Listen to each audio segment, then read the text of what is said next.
Howdy, fellers. Eddie hates anime here. Like, I really hate it.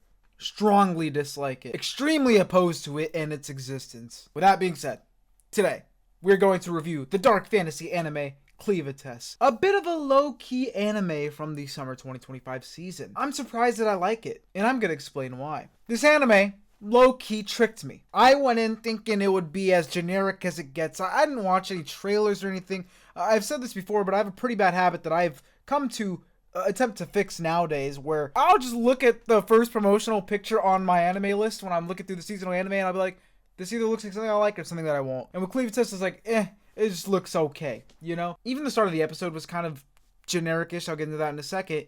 But I did notice that the first episode was 45 minutes long. So that's what made me think, why else would the first episode be so long if not for the purpose of misdirection? And I was right. Episode 1 starts with our main character Alicia as a kid asking her dad about the world and shit. Her dad is like, look man, we are cooked. There's 4 dark beasts, not 6, not 7, 4 dark beasts, 1 in each region, and that's why we don't have shit in the way of land. Look at our maps, it looks like we just started the game. They are spawn camping us. So it pretends to be about this group of 13 heroes, including a grown-up Alicia, setting out to beat one of the 4 beast kings to expand upon the land and eventually save the world or whatever. And I was like, you know, that's cool, but Attack on Titan already did that pretty well, so I wasn't too moved, but then I remembered the runtime. And yeah, instead of it being Attack on Titan, let's see what's beyond the walls type shit, we actually see our big bad, one of the 4 beasts, Clevatess, beat the absolute living shit out of the 13 heroes, actually kill them. Kind of spoilers, but it's just the first episode, and it's whatever. Kills them. They are dead. They are murked. And as the area around them is crumbling away, burning down, all these citizens are dying and shit, there is a dying mother with a baby in her arms begging him, please take my child. Please. You know, save at least him. And Clevatess has no reason to abide by that. This is just a lowly human in his eyes. Why do I need to listen to what you're saying? But whether it's out of boredom, pure curiosity, he accepts and takes this baby. Mind you, this is a big ass monster. And eventually turns into this human form, resurrects Alicia, they travel and shit, stuff happens. I'm not going to spoil the whole damn series, but there's a group of them, and another girl joins them later. And it's one of those series where this isn't the only main story going on, but at least with the Clevatess thing, on his side of the story, it's about a monster poking his head into humanity and kind of experiencing that through raising a child, which is not a plot that's unheard of, but trust me, it's cool. I'm also biased towards these type of stories. I love stories where a villain or a monster is put in a place to take care of something other than itself, shocking everyone around in said series. Kind of like Girl from the Other Side, which, by the way, the anime adaptation of that is so artistically memorable, even if it's kind of a confusing watch without manga knowledge, but I do want to shout out this series now that I mention it. And yeah, outside the Clevatess thing, there is obviously still the ongoing side plots and main plots, whether it's with Alicia and her stuff, but she is under command of Clevatess because Clevatess resurrected her, so it's kind of all intertwined there. But there's also the world building and larger world at large and all this other stuff, so there is a lot. This is also a manga adaptation, which, like, duh, why wouldn't it be? But for some reason, watching it for the first time, I just assumed it was off of a light novel originally. I don't know if it's because the fantasy stuff or with how dialogue and exposition heavy it can be, but no, it's a manga by Yuji Iwahara. And I do want to talk a bit about the manga later, but for now, let's talk about the anime since that's what we are reviewing. The anime does come to us from Studio Leidus. I'm not sure exactly how to say that. Just let me know how to say it if you know. And I didn't know them by name right away, but after looking into it, I have seen some of their stuff before, like Tomo-chan, which I was a big fan of. They've done some Fate Grand Order stuff, a couple Honeyworks Vocaloid series adaptations, which could be a pretty cool video on its own. There's like a bit of an iceberg of works that came from Vocaloid, you know, shit like Black Rock Shooter. That would be a pretty cool video, but I digress. I feel like half of these review videos are me thinking of other non-review videos, but then by the time I'm done with the review videos for a season, the next season starts coming out, so I have no time to make these other videos. I swear, one day we're gonna make some fucking cool videos that aren't just reviews of anime. They also did, like, the Magi anime, but I read Magi, so I don't know how good the anime is, but I've heard good things, so I'm sure it's one of the better ones from this studio. But yeah, not too many projects in total. They are relatively new. Founded in 2013, so a pretty young studio, 12 years under their belt, and Clevatess is the newest from them, unless another one's come out since. More on this anime that I really wanted to give a shout out to. I do appreciate Clevatess's darkness, its edginess, but not in a clock strikes 12, midnight arrives type of way, but in a way that serves the story. It balances that line between gory for gore versus gore for purpose.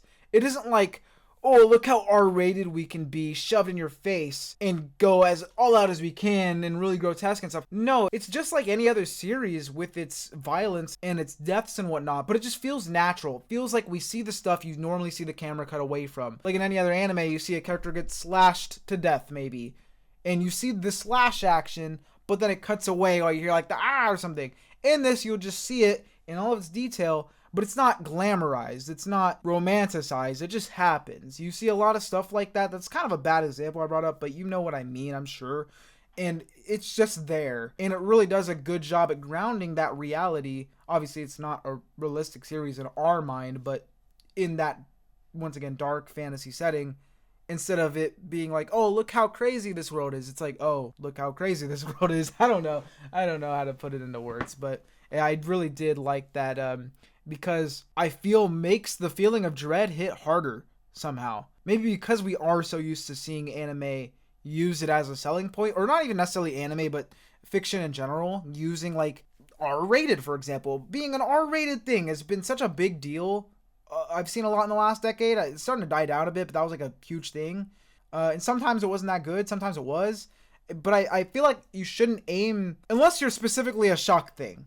That's different, I guess. But if you're trying and attempting to be an actual narrative piece that tells a story that you think people will care about for years to come, shock shouldn't be your goal. And I'm not saying shock can't be in there. I actually kind of lost my train of thought. This isn't in the script. As usual, I'm freestyling here.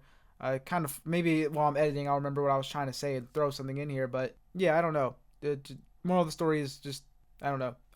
Maybe I'll remember later. If not, this is going to be a really awkward move on to the next section. But it's been a while since the series ended, at least in seasonal anime time. So I couldn't remember any tracks off the top of my head.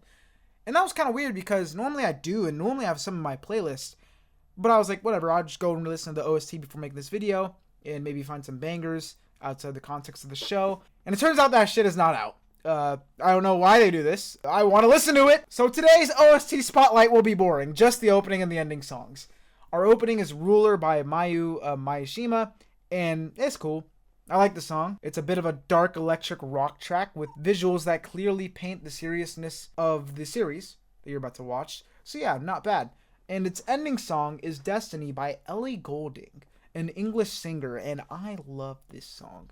It's a slow, slightly melodramatic sounding banger. The visuals are normal ending visuals. I'm not as harsh on ending visuals as opening visuals because, well, I'm just not. The art of the anime opening is really important to me. It's almost like an advertisement for the series in my eyes, while the ending is like, okay, you're already into the series. Let's chill. Let's vibe. Just finish an episode sort of thing. But back to the topic at hand. Ellie's vocals in this are fucking fantastic with a nice reverby atmosphere going on, and the song's got these really nice synths as well and some other stuff going on in the production. And I'm just overall really impressed with this ending. I'm now an Ellie Goulding fan. Her vocals are heat. And I'm also always a fan of anime that bring in foreign artists for their music. It's a cool cultural crossover / introduction to the respective audiences, finding out about these people for the first time through this medium, whether it's Ellie Goulding fans finding anime through this, that's the English to Japanese pipeline, or Japanese anime fans finding the artist through this. You know what I mean? I love stuff like that. It is so cool, and I will always be hyped when I see different countries, cultures, whatever cross over. But yeah, W for the music department. Next, let's talk about the future of the series. Not only the anime future, but for my future as a fan. First, the manga. I told you we'd get back to it. I tried reading it, and no shade to the original mangaka. Huge respect. I can't draw for shit. I'm not saying the art is bad. I just personally prefer the anime art style a bit, and I'm not sure if that's because I saw the anime first or what, but I'll show a comparison on the screen here. It is digital art, which makes sense, as it's made for Line Manga, which is a digital service in Japan. For a comparison for my fellow Westerners, it comes out for us on Webtoon, which is fine. I love digital art. I read hella manhwa, so it's not a new thing to me. I just think not every art style will click like others. It's not normal that I don't love an art style. I'm pretty open to most of them, and I still don't hate this one necessarily. I just kind of prefer, weirdly, call me a normie, but I kind of like the more normal generic anime look that the anime has as opposed to the manga, which is so weird because that just makes me sound like a normie, but I really like the anime-ish look of the anime. And even that isn't like blowing me away. I just kind of prefer it. So I've made a section, I made a thing, I made a something out of nothing here, but I did feel like it was worth bringing up because for the anime they have already announced season 2, so I'm not necessarily rushing to read the manga because like I said, I think this anime is good. I can be patient enough for season 2 because I not only prefer how the anime looks and I think that it's still worth watching, but while it is good, it's not so peak, so 10 out of 10. I need to know what happens immediately with this series. I can't wait. No, I can wait. If there is anything that I do hope for with season 2 though, it's definitely the world building and lore. I really think that's the series' strong suit, or at least it should be the strong suit, which I'm not a manga reader, so I don't know how good that gets fleshed out down the line, but I need more because season 1 didn't have enough. Or maybe it did. Maybe I just didn't fully get it the first time. Sometimes you need to rewatch series to really appreciate stuff, and I was watching it weekly, so maybe it's different in the full context, and obviously with the manga later, but I'm only talking for what I've seen so far. But I think sometimes this series suffers from its own ambition, and I wish there was a bit more nuance and not just exposition. Because towards the end of the season, there were moments I feel I was supposed to care about more, but just didn't as much. But I don't know. Once again, maybe it's just me. It'll also be cool to get to know the characters more, maybe see more Clevatess moments. I understand why the anime nerfed him. If you haven't watched the series, he takes a human form where he's not as strong, and it's a little silly at times, but it makes sense. Alicia is probably the best character in the show because at times she's the only character in the show. But yeah, there's a handful of characters in the show so far I really like. I like the main group: Alicia, Clevatess, Wet Nurse Girl, the baby. Let's go. I actually think the baby is probably outside of not outside of only Alicia, because Clevatess is super interesting, and there's some like random lore figures that could be cool. But the baby is probably the most interesting because of the royal stuff and the royalty and all that. If you don't know, the baby is royalty. I think I mentioned that, but maybe I didn't.